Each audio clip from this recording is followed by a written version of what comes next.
Comment faire la paix avec ta famille et améliorer tes relations familiales? On se construit très souvent en grande partie grâce à nos parents, qu'ils soient biologiques ou adoptifs, ou à cause de leur comportement. La plupart des gens fonctionnent d'une des deux manières suivantes. Très similairement à leurs parents, s'ils ont trouvé que le modèle parental était satisfaisant, ou s'ils ne l'ont jamais remis en question, ou en totale opposition à ce que leurs parents proposaient car ils ont été blessés ou ont mal vécu certains choix d'éducation de leurs parents. Mais une autre voie existe, c'est celle du choix personnel. Et c'est celle que je t'encourage vraiment à emprunter. Alors bien entendu, une partie de toi sera toujours liée à tes parents ou à ta famille proche. Et c'est une bonne chose parce que c'est important la famille. Mais beaucoup d'adultes, moi le premier pendant des années, au moment de faire leur choix dans la vie, vont penser à la réaction de leurs parents. Soit en mode « je ne veux pas décevoir papa, je veux que maman soit fière de moi », soit à l'opposé en mode « si je fais ça, ça va bien l'énerver. Je vais faire ça pour surtout pas lui ressembler ». Alors en faisant ça, tu te refuses à te construire en tant qu'individu à part entière. Et tu laisses un lien très fort avec tes parents te guider dans ton choix, que celui-ci soit positif ou négatif. C'est un peu comme si tu étais soumis en permanence à un jugement supérieur. Comme si tu considérais ton propre bonheur comme accessoire devant le jugement de tes proches. Ainsi tu peux te retrouver dans ce genre de situation. Tu n'es jamais parti vivre à l'étranger comme tu en rêvais parce que ta maman aurait été triste que tu partes. Ou alors tu as fait des longues études par défaut pour que ton papa soit fier de toi. Ou tu as quitté ta copine ou ton copain parce que ta famille ne l'aimait pas. Peut-être que tes parents critiquent chacun de tes choix et que tu les laisses faire. Tu as décidé de ne jamais critiquer tes enfants parce que ton père était trop sévère avec toi. Le point commun entre ces situations, c'est que tu n'as pas encore trouvé ta place d'adulte à part entière. Tu te laisses, volontairement ou involontairement, énormément influencé par le jugement des autres. Tes parents, a priori, t'aiment et veulent que tu sois heureux. Alors sauf cas particulier, ça arrive.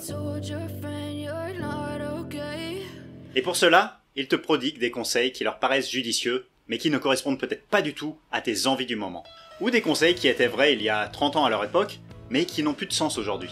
Parfois même, ils projettent leurs peurs ou leurs attentes sur tes choix, et te mettent la pression en voulant bien faire. Tu n'as pas à subir ça à l'âge adulte. Avoir des relations saines avec ses proches et ses parents, c'est aussi savoir s'affirmer et faire passer son bonheur avant les éventuelles réactions négatives. En t'affirmant, tu deviens adulte et responsable. En devenant responsable, tu deviens respectable. Et en tant que personne à part entière qui va écouter mais sans forcément obéir ou acquiescer, tu vas tracer ta propre route. Chacun sa route, chacun son chemin, chacun son rêve, chacun son destin. Alors je ne te dis pas de rejeter en bloc ce que ta famille te dit, mais bien de faire la part des choses et de prendre les décisions pour toi, et pas pour faire plaisir aux autres. Prends des décisions fortes et assume-les. Même si tes convictions sont différentes des leurs, tu devrais toujours leur parler avec respect. Car s'affirmer ne nécessite pas forcément des disputes ou des drames, comme on en voit dans beaucoup trop de familles. Une discussion entre adultes, où on assume ses choix et où on montre qu'on sait où on va, ça peut suffire. Attention, c'est pas un concours d'ego. Juste être en paix avec toi-même en faisant ce qui te rend heureux. Si malgré tout ça, tu as toujours des tonnes de reproches de la part de ta famille, tu peux faire le choix de les voir moins souvent ou de leur dire que s'ils te critiquent, ils ne gagneront rien à part se fâcher avec toi. Et que s'ils souhaitent ton bonheur, ils doivent donc respecter tes choix. Ce type de discussion ne sera peut-être pas utile si ta famille est compréhensive, mais peut-être qu'elle sera très difficile si ta famille aime tout contrôler. Dans le cas extrême où l'influence de ta famille te consume littéralement et où tu te sens jugé en permanence, le fait de t'éloigner géographiquement peut être une très bonne idée. Parce que même les parents les plus intrusifs hésiteront à passer tous les week-ends si tu habites à 2000 km de chez eux. C'est une solution de dernier recours, mais si c'est nécessaire pour ton épanouissement et pour garder des rapports apaisés avec ta famille, eh bien fais-le. Sur ton carnet du winner, alors si tu sais pas de quoi je parle, regarde la vidéo précédente ici. Donc sur ce carnet, note le prénom de chacun de tes parents et à côté, mets une note de 1 à 10 sur la qualité de vos relations. Est-ce que cette relation te permet de t'épanouir? Est-ce qu'il t'encourage ou au contraire critique tes choix? Ensuite, demande-toi comment faire pour améliorer dès ce mois-ci d'au moins 2 points la note que tu as donnée. Est-ce que ça passe par t'affirmer davantage? Par les voir moins souvent? Ou au contraire plus souvent? Par les appeler 1 fois par mois? Ou 3 fois par semaine? Par leur envoyer des messages écrits ou plutôt leur parler directement? Ça, toi seul le sais. Les frères et sœurs. Comme pour les parents, tu dois mettre le comparatif de côté pour tracer ta propre voie. Ce n'est pas parce que ton grand frère est astrophysicien que tu dois pour autant faire aussi bien que lui.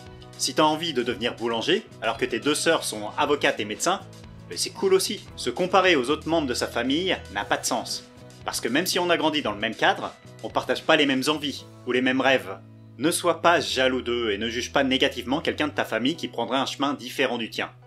Si ton petit frère part vivre au Brésil pour jouer de la samba et que ça le rend heureux, tu ne devrais pas essayer de l'en dissuader ou de le protéger. À partir du moment où tu es majeur et lui aussi, tu n'es pas responsable de ses choix. Et s'il te demande de l'argent, tu es libre d'accepter ou de refuser. Tu n'as aucune obligation de te sacrifier pour les autres, fais-le seulement si ça te fait plaisir et que ça te rend heureux.